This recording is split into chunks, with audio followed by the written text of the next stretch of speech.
Bienvenue dans cette mini-série spéciale du podcast Monologue en partenariat avec le festival Images et Santé, dont un des sujets abordés cette année est la santé mentale et en particulier celle des jeunes. Avec les organisateurs du festival, nous avons imaginé par cette mini-série proposer un lieu de parole ouvert et intime comme un exercice grandeur nature. Ça veut dire quoi, parler de soi? Et ça fait comment d'être toi? Alors, j'ai posé les mêmes questions à 3 invités du festival et ils s'en sont tous emparés à leur manière, avec leur énergie et leurs mots à eux. Vous verrez, ces histoires nous rappellent qu'en dépit des différences d'âge, que l'on soit jeune ou adulte, parler de la voix dans notre tête et des défis intérieurs qui nous habitent, c'est un moyen de créer du lien, de se comprendre et de se soutenir. Alors très bonne écoute à vous. Bonjour, je suis Anne-Gabrielle et vous écoutez Monologue, le podcast qui dit tout haut ce que tout le monde pense tout bas. Au fil des épisodes, nous irons ensemble à la rencontre d'invités qui nous parleront de la petite voix dans leur tête. Comment elle leur parle, comment ils se parlent et ce que ça fait d'être eux. Alors bienvenue. Monologue, ça fait comment d'être vous? Bonjour à tous, mon invitée du jour est la docteure Lisa Housse. Elle est professeure de psychiatrie infanto-juvénile au CHU de Liège. Dans le cadre du festival Images et Santé, il y a des émissions de santé qui sont diffusées sur la chaîne 4, la chaîne YouTube du festival, ainsi que sur RTBF Ovio. Ces émissions sont animées par des journalistes et réunissent des médecins, des experts et des patients autour de thématiques variées. L'émission du jeudi 27 mars met le focus sur la santé mentale des jeunes et s'intitule « Les jeunes vont-ils si mal? Parlons-en ». Alors vous, Dr Housse, en tant que pédopsychiatre, vous ferez partie avec d'autres experts et quelques jeunes de cette émission. Et c'est comme ça que vous vous retrouvez à mon micro aujourd'hui, mais cette fois pour parler de vous. Alors tout d'abord, bienvenue. Merci. Pour rappel, l'idée dans ce podcast, c'est de vous poser des questions pour comprendre comment ça fait d'être vous. Donc, comment vous fonctionnez, si vous vous parlez, comment vous vous parlez et comment vous gérez tout ça. Donc, je vous propose de démarrer avec quelques questions pour comprendre l'ambiance générale et avoir une idée de votre quotidien avec votre voix intérieure. Vous êtes prête? Je suis prête. Alors, pour commencer, elle est faite de quoi, cette vie intérieure? Vous vous parlez beaucoup ou est-ce qu'il y a beaucoup de moments d'autre chose, de silence? C'est un mélange des deux. Je suis très sensible aux ambiances sonores et j'ai d'ailleurs une très grande sensibilité au bruit et j'aime beaucoup le silence. Donc il y a beaucoup de moments silencieux et beaucoup de moments de langage intérieur, effectivement, de moments où je me parle, je me surprends parfois à parler à voix haute, à me dire des choses, à me houspiller un petit peu, à me donner des conseils, à me questionner. Et puis d'autres fois où c'est une voix intérieure avec laquelle j'entretiens des rapports assez nombreux, variables, à géométrie variable selon l'humeur et selon les choses qui me préoccupent. Vous êtes plutôt monologue ou dialogue? Plutôt dialogue. Mhm. Ma voix intérieure, je la questionne souvent sur ce que je dois faire, sur les décisions que j'ai à prendre. Parfois, elle m'interpelle en me disant: «Mais pourquoi tu n'as pas fait comme ci? Mais pourquoi tu n'as pas fait comme ça? Dans quoi tu t'es encore mise? Dans quelle situation?» Elle a un côté à la fois assez sympa et des fois un petit peu elle y revient, elle est insistante, hein. Des fois, j'ai du mal à la faire taire parfois. Quand elle est présente, est-ce que vous pourriez nous décrire les thèmes les plus récurrents de votre discours intérieur? Alors, il y a eu des époques dans ma vie, puisque j'ai l'avantage, d'avoir, avancé, dans mes expériences et dans l'âge. Et j'avais une voix intérieure quand j'étais adolescente qui a évolué quand j'ai grandi, et quand j'ai vieilli, quand j'étais parent aussi. Et actuellement, elle n'a pas du tout et pas du tout la même, j'ai pas le même rapport à cette voix, elle a pas le même rapport à moi. Quand j'étais adolescente, c'était une voix qui était, qui essayait de m'aider dans ce que je ressentais être d'une radicalité différente avec les autres et avec la difficulté, j'étais extrêmement timide avec des moments de ça se voyait pas que j'étais timide parce que quand j'allais vers les autres, j'y allais franchement et cette voix intérieure me disait: «Vas-y». Et elle était à la fois très incitative et en même temps, elle avait une capacité d'imaginer des scénarii. Un proche, m'appelle Perrette, hein. Perrette est le pot au lait qui fait toujours. Il suffit de me donner un indice ou d'avoir une idée de ce que j'allais faire et faire de ma vie et j'étais partie dans des univers où, tout était possible et surtout, c'était possible en pensée intérieure parce que dans la réalité, évidemment, c'était pas comme ça. Donc ça, c'était une première phase Mmh. qui qui répondait à ma grande solitude d'adolescence. Ensuite, il y a eu une phase où je crois elle a été moins insistante parce que j'étais beaucoup plus, proactive dans la vie. Donc j'ai pas un souvenir très précis de cette époque-là, mais maintenant que j'avance en âge et que je prends goût à la solitude, elle m'accompagne à la fois dans cette solitude et elle revient à la fois alors elle a des thèmes qui sont liés au temps, sur le passé, ce que j'ai fait, ce que j'ai pas fait, pourquoi je l'ai fait, pourquoi je l'ai pas fait, sur ce qui se passe dans l'ici et maintenant, beaucoup autour des choses très sensorielles. La nourriture qui est pour moi un élément extrêmement fondamental de la vie. Qu'est-ce que tu vas manger? Mais pourquoi tu le prépares comme ça? Est-ce qu'il manque quelque chose? J'ai envie de ça. Est-ce que je peux le faire? Mmh. Non, tu devrais pas manger ce gâteau. Et puis, dans le futur, dans un futur qui est mais si, vas-y, elle est conseillère et elle est un peu régulatrice. Et la dimension imaginative que j'avais pu avoir plus jeune, elle continue à marcher. C'est ma voix intérieure qui m'a fait venir à Liège parce que moi, je suis pas liégeoise et je l'aurais pas écoutée, bah, je serais pas venue. Donc, elle me pousse aussi en me disant, tu sais, t'as qu'une vie, alors vas-y, ose Oui. et à faire des choses que j'aurais peut-être pas fait si ma voix m'y avait pas poussée. Mmh.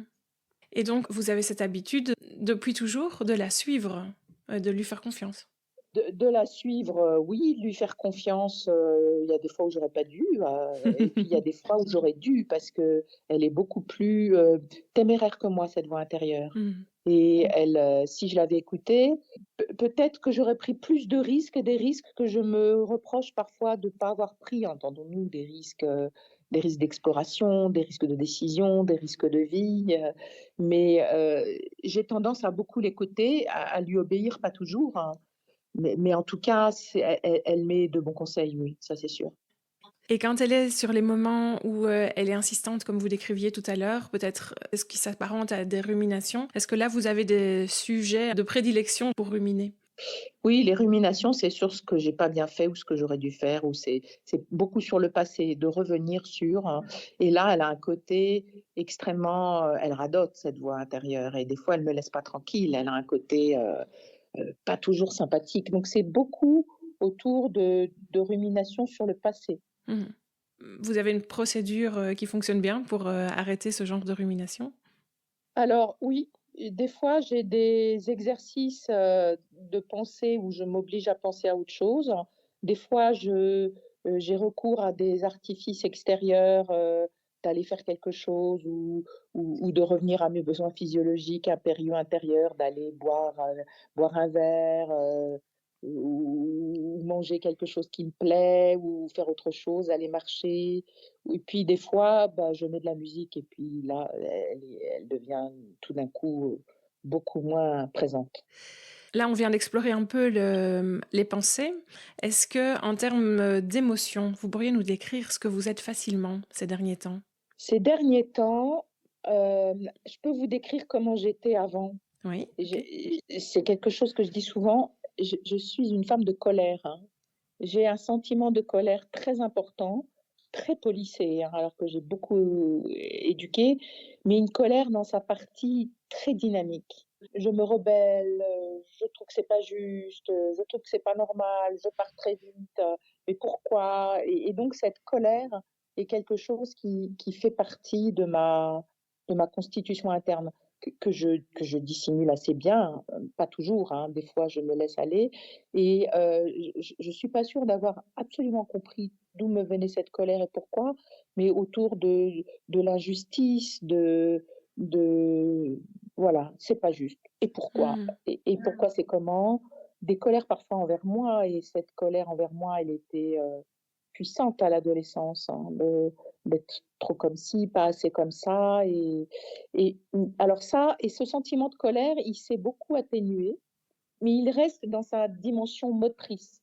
C'est quelque chose qui me fait bouger. Les émotions, elles sont beaucoup plus actuellement centrées sur des états brefs, des états, la lumière de mon appartement dans le matin, de voir, il faisait soleil ce matin, de voir l'appartement inondé de lumière et des choses comme ça. Une odeur que j'aime beaucoup, le chant des oiseaux quand j'ouvre la fenêtre, des petites choses, le grand soupir quand je me couche et que là, je me mets dans le lit sous la couette et il y a une espèce de volupté incroyable à me dire: «Ah, je vais dormir, ça va être super», et plus c'est plus autour de moments comme ça, sur les émotions. Et puis, bah, il y a une émotion qui est pour moi, absolument merveilleuse, c'est l'émotion de mes 2 filles, hein. J'ai 2 filles qui sont maintenant grandes, mais qui n'ont pas bougé et qui sont toujours d'une acuité, d'une, puissance, hein, même lorsqu'elles sont adultes. Quelque chose qui me un bien-être quasiment physique, c'est-à-dire quand je les vois ou que je les entends ou que je pense à elles, quelque chose on appelle ça le sentiment océanique, c'est quelque chose de cet ordre-là. Pour terminer cette vue d'ensemble, est-ce que vous pourriez décrire par un paysage votre vie intérieure? C'est la mer qui me vient comme ça. Hmm. La mer est l'alternance des eaux plates, calmes, miroitantes, et des tempêtes avec des creux, des vagues, c'est quelque chose de cet ordre-là. Avec le bruit, je suis très sensible au bruit et je supporte pas les bruits la nuit, mais j'ai j'ai souvenir d'avoir passé 2 nuits à la fois dans un endroit quasiment, au bord de la mer, un soir de tempête, et puis un autre endroit où il y avait un ruisseau, mais c'est pas une rivière qui coulait très fort. Ces bruits-là de la nature continus, puissants, qui dégagent plus de décibels que des bruits qui m'insupportent, sont pour moi, un enchantement. Donc je pense que c'est quelque chose de l'ordre de la mer. Mais en même temps me vient une image de montagne extrêmement puissante, le côté, du roc, Hmm. dur, âpre aussi, et quelque chose qui me vient. Il faudrait qu'il y ait la mer à la montagne. Bref, la quadrature du cercle, mais c'est plutôt ce genre de Ouais, paysage. ouais, ouais. Il faut du mouvement, de la rudesse, de la force, Et et en beaucoup de même temps nature. Ouais. beaucoup de nature. Et au quotidien, est-ce que pour les moments de transition, quand vous vous levez et quand vous vous couchez, est-ce que c'est on-off, ça s'allume tout seul et vous vous endormez facilement? Ou est-ce qu'il faut un petit moment avant d'émerger le matin et que la voix se mette en route? Et le soir, est-ce que c'est facile de se déconnecter de la journée? Moi, je suis complètement on-off. Je peux en un instant, me plonger dans quelque chose, en un instant m'en retirer, m'endormir instantanément, me réveiller très vite. J'ai une capacité de changer comme ça d'état qui est, assez commode, hein, et parfois, qui pose des soucis, mais non, non, moi, c'est immédiat. On appuie sur le bouton, ça marche. Et est-ce qu'il y a un moment dans la journée où vous avez l'impression que c'est très différent, votre vie intérieure? J'ai remarqué que quand je suis en mouvement, que ce soit dans un train, à vélo, je fais beaucoup de vélo, je me déplace à vélo, pas tellement la voiture parce que ça demande une attention ailleurs. Quand je marche ou quand je nage, parce que je nage beaucoup, j'ai des pensées qui me viennent, qui sont intermédiaires entre la pensée et la voix intérieure, et qui m'emmènent dans des paysages et des territoires que j'avais pas prévus. Il se trouve que j'écris aussi un certain nombre de choses, et les moments de déplacement en train ou à vélo m'apportent des idées et me disent: «Mais oh bah ça, tu pas pensé à ça», et donc d'être en mouvement, je sais pas pourquoi, en tout cas, ces moments-là sont extrêmement féconds, mais c'est moins un dialogue, alors ça devient plutôt un monologue, Mmh. de mes pensées, et qui a moins la structure d'une voix intérieure, mais de quelque chose. où ça défile en même temps, peut-être en sens inverse, mais le mouvement me génère ça. Et je suis toujours surpris parfois d'avoir pensé à certaines choses ou d'avoir eu des idées qui m'étaient pas venues. Et peu importe le moyen de locomotion, c'est quand je bouge, mais sur une distance et une durée un peu longue. Pour terminer ce tour d'horizon de votre vie intérieure, est-ce que, on l'a déjà évoqué tout à l'heure un petit peu d'ailleurs, mais est-ce qu'un moment de silence ou de rien, c'est agréable pour vous? Très. Pour moi, le silence est l'état probablement le plus c'est ce que je recherche. Ma recherche d'appartement à Liège, elle a été guidée par le silence. Pas facile, hein. Mais Oui. je suis dans une recherche minutieuse de comment obtenir du silence. Et une fois que je l'ai, c'est un sentiment d'une grande, comment dire, d'un profond apaisement, de quelque chose de... Parce que je crois que justement, ça enlève les obstacles à la pensée, ça enlève la distraction. On ne triche pas avec le silence. Mhm. Et il y a quelque chose qui est qu'on se retrouve seul face à soi, à ses idées, et j'aime beaucoup le silence. J'ai grandi à la campagne, elle a été très silencieuse, et quand je suis arrivée à Paris, j'étais à Paris, j'ai eu beaucoup de mal avec tout ce bruit. Et en particulier, le soir, quand je m'endors, j'ai besoin de ce silence. Et parfois, j'entends même mes propres bruits intérieurs, le battement de cœur, Mhm. mais ce silence-là, pour moi, c'est absolument indispensable. Si on va un peu sur les moments difficiles, quand vous êtes peut-être inquiète, anxieuse, est-ce que votre corps vous le fait savoir? Est-ce que vous le remarquez assez vite? Et c'est quoi votre première réaction face à ça? Il m'envoie pas trop de signaux, ou s'il me les envoie, ils sont extrêmes et rares, hein, et puissants, mais ça arrive très rarement. Mais je pense que c'est surtout une forme de fébrilité. Mon corps se met à gigoter, à bouger dans tous les sens, c'est plutôt de cet ordre-là. Mhm. Il De, s'agite. je m'agite, et puis j'ai des pensées répétitives, hein, axées sur l'objet de mon inquiétude, et ce que j'appelais tout à l'heure le radotage, hein, quelque chose qui tourne en boucle. Et je déteste ça. Donc, soit je règle le problème qui me rend anxieuse, ce qui est parfois impossible, Mhm. soit il faut que je déploie une série d'arguments pour minimiser l'importance, soit j'écoute de la musique. Oui, pour faire distraction sur échanger Oui, d'objets. oui, parce que j'aime beaucoup la musique, et c'est important dans ma vie aussi, la musique. Et si vous êtes parfois submergé par la colère éventuellement ou par une autre émotion désagréable, est-ce que vous avez un petit protocole qui fonctionne bien pour gérer tout ça, pour passer à travers? Non, j'ai pas de protocole, parce que c'est très, comment dire, hein, ça dépend du contexte et de ce qui se passe. J'arrive beaucoup mieux à gérer la colère qu'avant.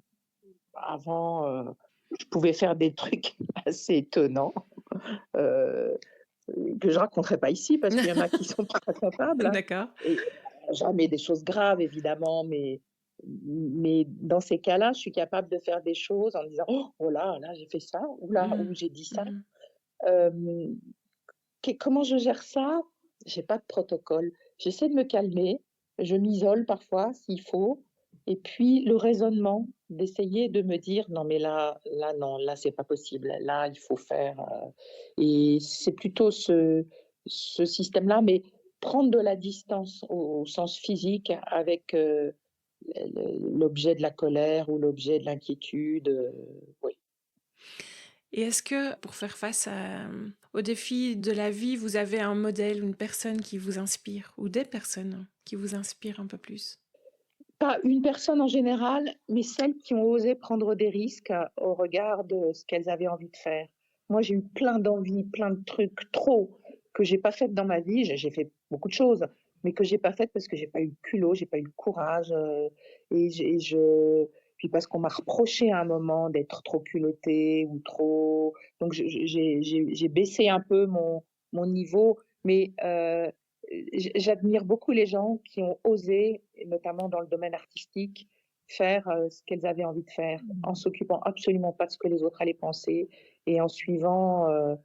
leur intuition. Et je pense que c'est peut-être une question de nécessité intérieure. La mienne n'était peut-être pas assez puissante, ou dans ce qu'on appelle le surmoi correcteur est peut-être pas assez souple. Mais c'est ces personnes-là que j'admire et qui sont mes guides et que j'essaye de suivre. On n'a qu'une vie, YOLO, hein, comme dit ma fille. You only live once. Donc, allez, faut y aller. C'est maintenant. Ouais, c'est maintenant. Demain, c'est déjà trop tard. Pour terminer avec les moments difficiles, est-ce que, si c'est nécessaire, vous vous sentez à l'aise de demander de l'aide ou bien vous avez toujours préféré gérer ça toute seule? Non, je me sens très à l'aise de demander de l'aide, sauf que quand j'étais adolescente, je ne savais pas à qui demander de l'aide. Et j'aurais aimé trouver un psychologue, un psychiatre, quelqu'un. J'étais très, très isolée pour des raisons, un isolement géographique et un isolement. Je me sentais tellement radicalement différente des autres que je ne savais pas à qui demander. Et les effets de rencontre sont vraiment importants. Mais maintenant, j'hésite absolument pas. Je peux demander de l'aide, je peux parler quand c'est difficile. Ça m'a demandé un long chemin. J'avais pas confiance, je crois, ou j'avais une exigence d'authenticité qui était tellement profonde, envahissante, que c'était jamais possible. Un espèce d'idéal de l'autre. C'est peut-être pour ça aussi que j'ai développé ma vie intérieure, parce que c'est pas qu'on est moins déçu par soi-même, mais on trouve les ressources pour répondre à l'exigence qu'on a. C'est un peu ce qui m'est arrivé. Maintenant, je suis devenue beaucoup moins exigeante avec moi-même et beaucoup plus ouverte sur les autres. Cette radicalité différente, je pense qu'il y avait un côté qui était aussi d'une fermeture, et je me suis beaucoup ouverte. Pour passer à l'aspect plus sur vos forces et vos réussites, quels sont les moments où vous vous sentez vraiment fier de vous? Dans beaucoup de choses, dans mon métier et dans ma relation avec mes patients, je pense que je suis une bonne praticienne, une bonne pédopsychiatre. Ça, c'est important.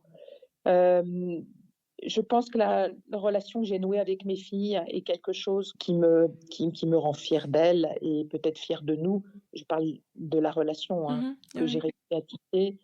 Des petites réalisations parfois, mais comme j'ai appris à être plus indulgente avec moi-même,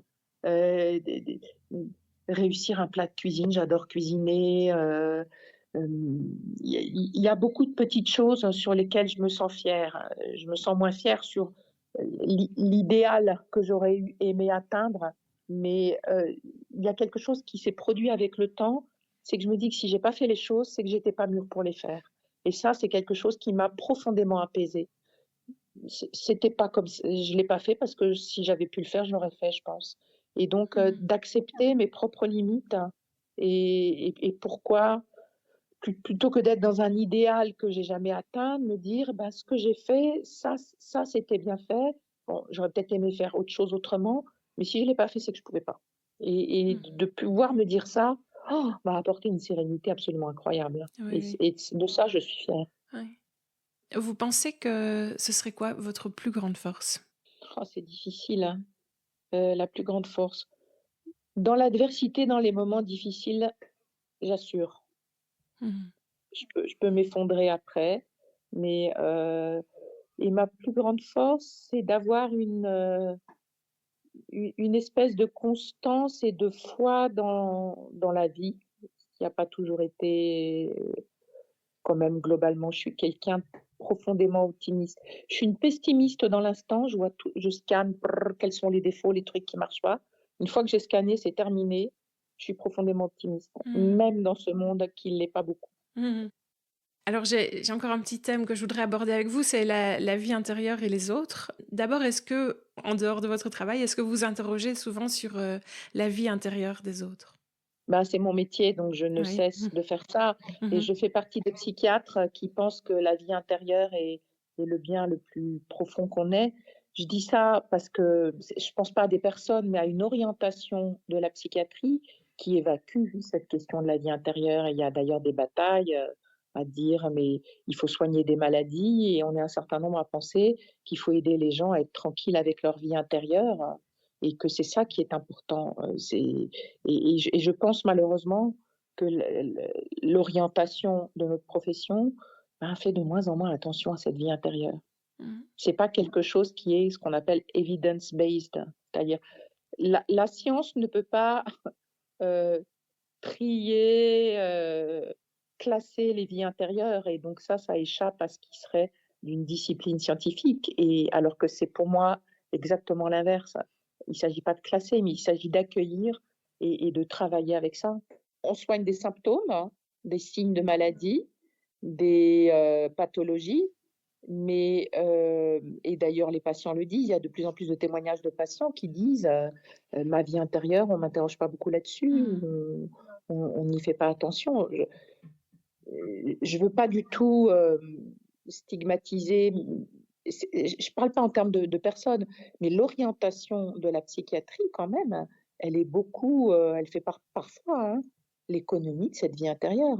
Ce n'est pas des mots qu'elle emploie. Psychisme, vie intérieure, ils tendent à disparaître. Alors il y a un retour de la phénoménologie qui peut-être s'occupe de ça, mais c'est quand même pas à ça que Enfin, c'est pas la conception, on va dire, scientifique de la psychiatrie, et je le regrette. Mmh. Et est-ce que vous vous adaptez beaucoup en fonction des gens avec qui vous êtes, ou est-ce que vous êtes plutôt vous d'une manière assez constante, au fond? Je suis assez constante et parfois ça fait des frictions, et dans des moments quand j'arrive dans une assemblée où je connais personne, j'ai un peu du mal à me fondre dans le groupe. Quand j'étais plus jeune, je faisais des efforts. Maintenant, je m'en fous. Si j'ai pas envie, je le fais pas. Mais je suis pas caméléon du tout. Mmh. Pas du tout.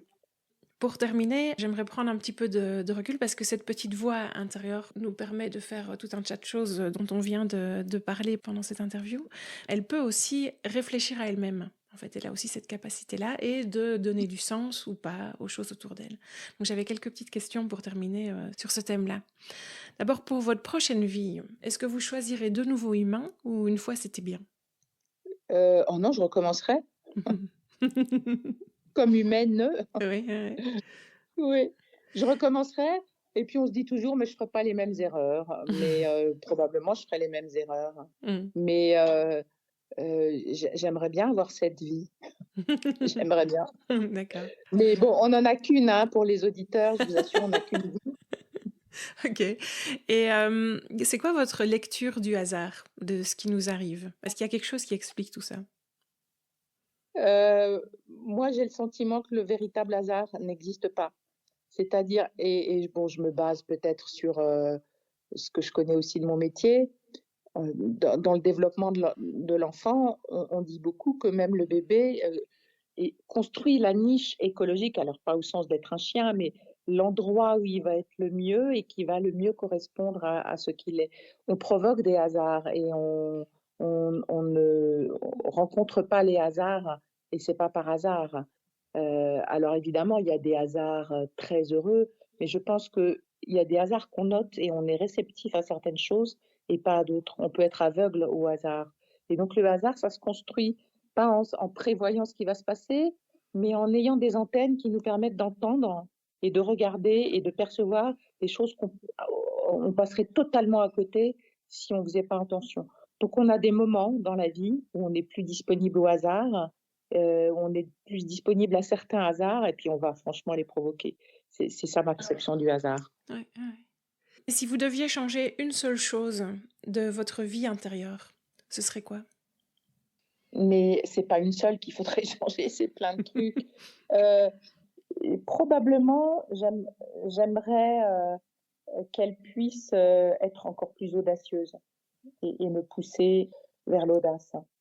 Il ne faut pas avoir peur d'être audacieux dans la vie, parce que c'est ça qui nous permet d'aller explorer des mondes. Voilà, faut pas avoir peur. C'est facile de dire ça. Bon, surtout n'ayez pas peur. Mais que l'audace doit être supérieure à la peur. Voilà, c'est ça. Oui, c'est ça, que la peur ne soit pas paralysante. Voilà. J'ai pas été très paralysée dans ma vie, mais j'aurais dû dire à ma voix intérieure: arrête d'être l'audace en moi, parce que maintenant il faut que je l'agisse, cette audace-là. et pas seulement qu'elle reste comme quelque chose qui est un peu confortable aussi, de vivre 1000 vies en rêve, hein, et en voie intérieure. J'en ai vécu beaucoup, beaucoup, beaucoup des vies intérieures. Mais moi, quand je me réveille, eh ben, c'est toujours la même vie qui est là. Et donc, des fois, il faudrait la faire taire cette voix en lui disant: «Bon d'accord, mais maintenant j'y vais. Je t'écoute plus, j'y vais». Passer du rêve à l'action. Oui, mais en même temps, c'est absolument formidable, d'arriver à construire toutes ces vies dans la tête et c'est probablement ça qui est aussi une de mes forces. J'ai une capacité d'imagination qui est immense. Mmh. Bah, justement, si vous pouviez partager un de vos super pouvoirs avec le reste de l'humanité, ce serait lequel? C'est que dans ma tête, je peux tout faire. Je peux être, qui je veux, comme je veux, mais ça reste dans ma tête à moi et ma tête, elle est pas partageable avec les autres. Mmh. Je peux raconter des histoires avec les autres, construire des choses, mais malheureusement, je peux pas tout changer dans la vraie vie, les choses que j'ai imaginé changer ou voulu et c'est pas tant pour ma vie à moi, c'est pour le monde. J'aimerais bien avoir des super pouvoirs en ce moment, mais j'arrêterai quelques dictateurs, voilà. Je les inciterai à avoir une autre voix intérieure. Eh bien, nous voici déjà arrivés au moment de la conclusion. D'abord, j'espère que vous avez aimé l'exercice. Oui, c'est un exercice. Il est un peu on s'expose, hein, quand on fait ça. Tout à fait. Donc elle dit beaucoup de nous, cette voix intérieure. Alors en parler, c'est déjà un dévoilement, mais bon, j'ai accepté l'exercice. Oui. C'était OK. Oui, je vous remercie vraiment pour ça. Est-ce qu'il y a quelque chose que vous voudriez rajouter, que vous n'avez pas pu dire ou que vous voudriez simplement partager avec les auditeurs en guise de conclusion? Foncez, allez-y. Voilà. Eh bien, merci beaucoup et à bientôt alors. Merci. Merci à vous, les auditeurs, d'avoir écouté cet épisode. J'espère qu'il vous a plu. N'hésitez pas à le liker, partager ou lui donner 5 étoiles en fonction de votre plateforme d'écoute préférée. Pour ne rien rater de nos prochains épisodes, vous pouvez vous abonner au podcast ou suivre notre actualité sur Instagram @monologue-podcast. Enfin, Monologue, c'est aussi un site internet avec plein de ressources et d'idées pour vous inspirer et, si le cœur vous en dit, me partager vos monologues à vous. C'est à l'adresse www.monologue-podcast.com. À bientôt!